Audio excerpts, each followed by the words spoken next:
Welcome back to the California Conversation. I'm Tess Abraham. A few weeks ago, we talked about Assembly Bill 84 and how it is threatening school choice across California. I outlined for you why I think it's important for us to advocate for school choice, especially as conservatives when we don't necessarily agree with everything that's being taught in the public school classroom. Well, today we are revisiting the topic of public education because California is waging a war on local school districts across the state. And you need to be informed about it. But before we get started, make sure to like this video, subscribe to this channel if you haven't already, and ring that notification bell so that you stay up to date on all things happening in California politics.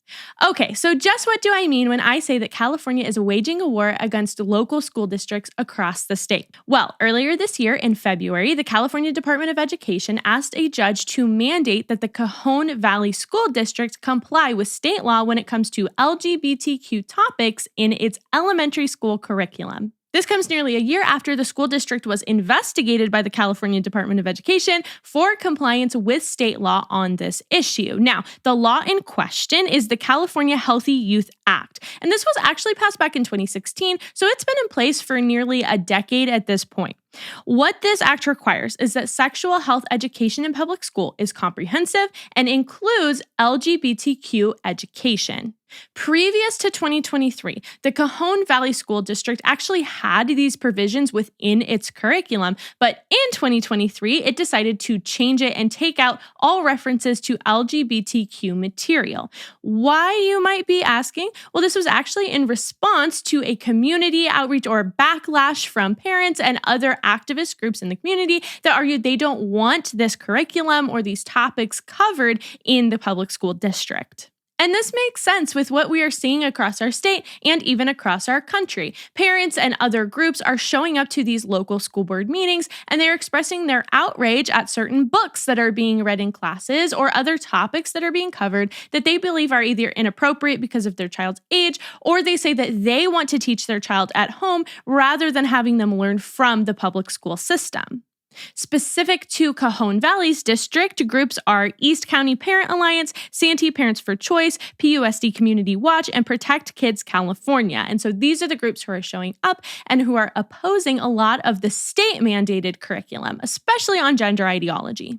Just to recap what these main arguments from the school district and from parents who are speaking out against this are for removing LGBTQ materials is really because they don't want their kids learning about alternative gender and sexual identity in schools. Really, this boils down to the same issue that we've seen time and time again with schools, which is parental rights. Parents want the right to be able to say what their child should and shouldn't learn from the school, and they also want the right for what they want to teach their child at home. And so they consider LGBTQ issues and other issues of ideological nature really as wanting to teach them that at home.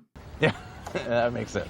Jennifer Thorpe, who's the co-founder of East County Parent Alliance, said it perfectly when she put it this way, quote, "We want to make sure kids are learning basic stuff. Leave all the social stuff out and parents can teach what they want socially." So overall, Cajon Valley School District is arguing that they're doing just that. They're arguing that they are providing sex ed material that is in line with what parents and students want in their district while still aligning with state standards for basic sex education. But of course, California is not satisfied with this, and the public school officials are saying that any removal of LGBTQ provisions is discriminatory. And so that brings us where we are today, with Cajon Valley being sued by the Department of Education and trying to force a judge to mandate that Cajon Valley has to re-implement the state-mandated curriculum. Surprise, surprise.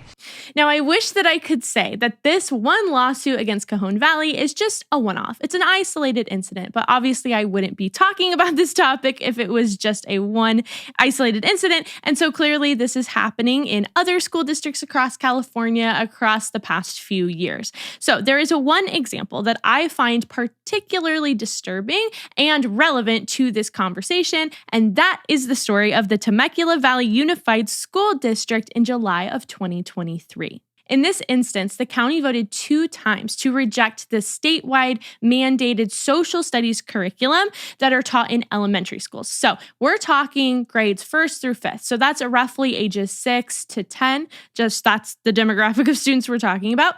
And they opposed this curriculum because it specifically referenced Harvey Milk. In case you've never heard of Harvey Milk, he was the first openly gay elected official in California, and so he's become very famous in liberal circles. He's put on a pedestal for his identity and for societal advancement, and even San Francisco back in 2018 named one of the terminals in their international airport after Milk because of his great achievements, and he's this role model for all of us to look up to. So why would Temecula have a problem with teaching their students about this great activist who our state champions and even one of our most prominent cities wants to name one of their airport terminals after? Well, those who idolize Milk fail to mention that he actually has been found out to have engaged in many pedophilic actions. This is off to a great start. When he was 33 years old, he had a relationship with a 16-year-old boy who he actually convinced to run away from his parents and not tell his parents that he was leaving them. This boy actually committed suicide as a result of these actions with Milk.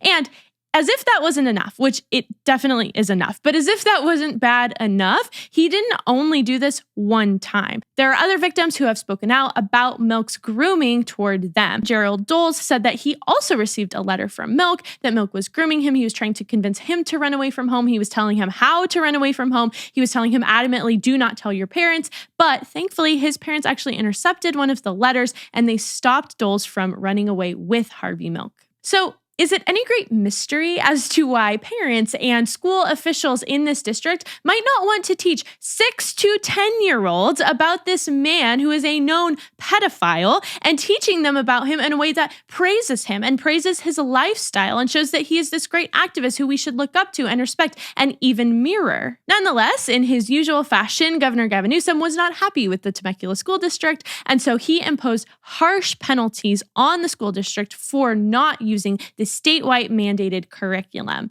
In fact, the fine was $1.5 million. What? But then that's not all. He didn't just fine the school district and tell them you have to use this curriculum. He actually ordered the textbooks and had them sent to the students of the district that just said, we are not using this curriculum because we do not agree with it and our community does not want it taught to their students. And then on top of that, he charged the school district directly for the cost of the curriculum that they already said that they didn't want. Unbelievable.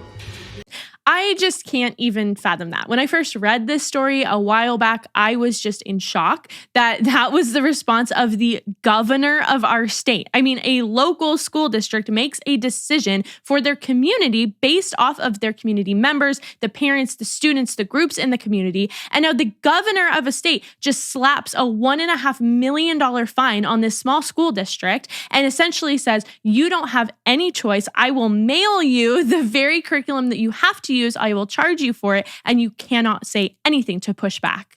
I'm sorry, I didn't realize that Gavin Newsom was on the Temecula Valley Unified School District Board. I also didn't realize that he had declared himself dictator of all their curriculum that's taught across the state, even in local school districts. What an authoritarian, overreaching, absolutely disgusting move by the governor of our state.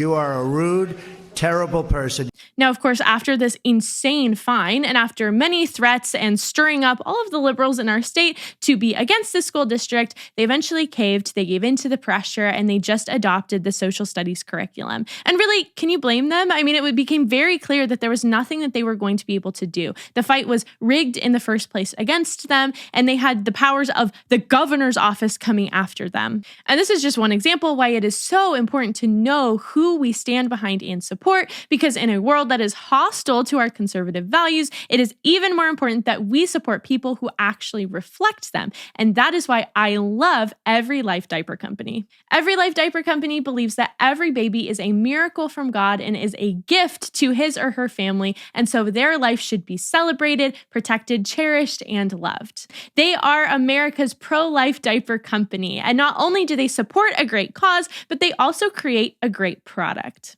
Their diapers are thoughtfully crafted to perform well, to absorb better, and listen to all of the things they are free from. They're free from fragrances, dyes, lotions, latex, parabens, and phthalates. So it is great for every baby, even the ones with the most sensitive skin. When you subscribe and save to Every Life with a diaper subscription, you're automatically enrolled in their Changing Lives clubs. This means that they will send a month's supply of their premium diapers to a church or pregnancy resource center of your choice. Isn't that amazing? They've already sent over 3 million diapers to date, which is just so cool and supporting such a great cause.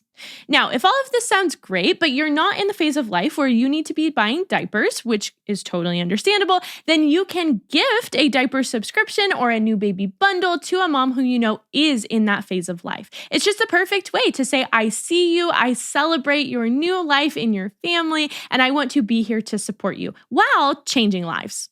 You can use my discount code TESSA10 to get 10% off your order. So if you're ready to make the switch, you're ready to support a company who shares your values, and you're ready to support moms and babies in need across the United States, then you should check them out today. Again, that's discount code TESSA10 to get 10% off your first order and to support the show. Now, cases like the ones in Temecula Valley and in Cajon Valley start to raise some serious questions, the main ones centering around what is the state's responsibility in mandating the type of curriculum that is taught in public schools. Let's just fly quickly through the steps of what the California Department of Education's role is in this mandating of curriculum. So they adopt content standards first and foremost for every subject matter. Think of English, math, science, social studies. They decide what content should be taught. Then they develop curriculum frameworks. These provide more detailed guidance of how that content is going to be dispersed in the classroom. Then instructional materials are submitted by publishers, and those have to align with the content standards and the frameworks that they just outlined. And lastly, local school districts then select materials either from an approved list, or they show why their own in-house made materials still align with the state standards. Where controversial topics come in, like gender ideology, is actually through statutes or laws that are passed by lawmakers and not by educators. Basically, we can pass through the Senate or the Assembly laws that mandate what types of curriculum have to be taught in public schools. So we see that through the process that the state can mandate certain topics to be taught in public schools. But the question then becomes, should they be mandating these topics? And if so, which topics should they be mandating that public schools have to teach their students, regardless of what parents and other people in the community are saying? If we are going to go off of a small government approach, then obviously we are going to argue that the local school district should have more power than the state government when it comes to implementing what should be taught in and out of schools. And this really goes back to the idea of states' rights and parental rights. So if you think about states' rights, the reason that California can be different than Texas or Tennessee or Florida on certain topics is because the federal government doesn't have the authority to just mandate all areas of life, right? That is set up in our Constitution. It's set up in our model of government. The idea is that every state can be unique. There are some things that bind us together. There are some things under federal law that we all have to abide by, but generally there are other things that we have more choice on. And that choice comes directly from the people. The idea is that the people in California might be different. They might have different values. They might have different preferences on certain issues than the people who live in Tennessee. And so those people should be able to be governed by representatives who represent their values and interests. The same can be true. You follow that thread through down to local government. So local governments should also have autonomy in certain areas to be able to represent the interests and values and ideas of the people who live within their specific districts. So when we come to something like education, the argument is that education really should be parent-led. It doesn't make any sense as to why the state would step in and say, we're going to teach your child something that you don't want them to know about. Because at the end of the day, the state is not the parent of the child. The parent is the parent. So the parents in a community should all be able to come together. They should be able to make their voices heard. They should say, these are the things that we want taught. These are the things that we want the school to stay away from. And the school should just be a catalyst for, okay, parents, that's what your wish is, and we will abide by that. America was founded on the idea that the power lies with the people. The power does not lie with the government. It doesn't lie with the federal government. That's why we have states' rights. And it doesn't even lie only with the state government, because we also have local governments. And parts of California are going to differ. We all know this. California is a huge state. Southern California is very different than Northern California. Way up north, right near the border of Oregon, is going to be very different from San Francisco or even from San Diego, right? People have different desires. They have different interests. They have different values. And so a school district in Cajon Valley might value something different than a school district in Los Angeles. And really at the heart of it, the main idea and the main problem that parents have with these school districts is that the state should only be mandating things that are really academic in nature. So you think of math, you think of science, you think of reading. These are the skills and the things that we want taught to our students so that they can go on to thrive, they can go on to college, and they can choose a more specific area that they want to study, and they're set up well from their public education. But certain issues, like LGBTQ issues, are more ideological issues. And even for people of faith, we argue that they're more theological issues. And so we don't want our public schools teaching our children these topics. We want them to just stay away from it, stay away from the social stuff, and just give them the academic things that they need to thrive. Let parents train their children in the more social, ideological, and again, theological issues at home. There's no reason that an elementary school student needs to be learning about same-sex relationships from their teacher rather than their parent. That's ridiculous. And honestly, I would argue that teaching children about LGBTQ and gender ideology in schools directly contradicts the whole idea that we have to keep things like Christianity out of schools. They would argue, well, you can't teach Christianity because not every family is going to agree with that. And so now you're teaching them an ideology or pushing an agenda, right? Christian nationalism. You want everybody to be a Christian, and that's not acceptable. And so we're going to keep schools neutral. Well, if they're neutral on religion, then they also need to be neutral on other areas that more conservative or families of faith might disagree with, such as gender ideology. The state really needs to understand it's not the parent. You're not the parent. If you are a teacher, you are not the child's parent. You don't get to say whether you agree or disagree with the parent. You're allowed to hold that view yourself when you go home at night, but it does not give you the authority or direction just because you're their teacher to now try to train their souls. You are there to provide a service. You teach them about academics. You teach them the things that, again, they need to know in order to thrive in society, but you are not going to teach them their religion. You're not going to teach them their worldview or ideology. That is up to the parents, and you are not the parent. This is why school choice is so important, and we have to advocate for it. There has to be more than one path. The state-run program is clearly not working. They are not just teaching academics anymore. They are pushing a worldview, and it's a worldview that is opposed to you if you are a conservative or if you are a Christian. These lawsuits are also really important to be aware of if you are a parent who is sending your child to public school, because you need to know what schools are teaching your children. These lawsuits show that this is not just legal battles. These are moral battles. These are spiritual battles. This is the school showing what it wants to teach your children and the lengths that it will go to. Our governor is suing these very school districts just because he has a certain agenda that he wants taught to your child in school. You need to be aware of that, and you need to be pushing back. So we need to engage right where we are. You need to be aware of what is being taught. You need to go to your school board meetings. You need to advocate against these types of topics being taught to your child if they aren't in line with your values. Additionally, California does have laws in place that allows you to opt out of certain curriculum like LGBTQ content. So you need to opt your child out of those things if you don't agree with them. And then you need to make sure that your opt-out is actually being honored, because California doesn't have a great track record with letting parents know of what is actually being told to their students in the classroom. Above all, if there's one thing that you walk away with, I want it to be on guard. These institutions do not love your child more than you do. They are not more qualified or more responsible for raising your child than you are. They may be in positions of authority and they might seem scary at times, like they have all of the power in the world, but they do not, because they are not the parent of your child. You are. So don't be passive, don't be intimidated, be informed and be involved. And most of all, be unshakable in your conviction that no one, not the school board, not the superintendent, and certainly not the state, loves and cares about your child's soul more than you do. If you want more information about the battles between our state and local school districts, you should check out episode 39 of my full-length podcast, linked below.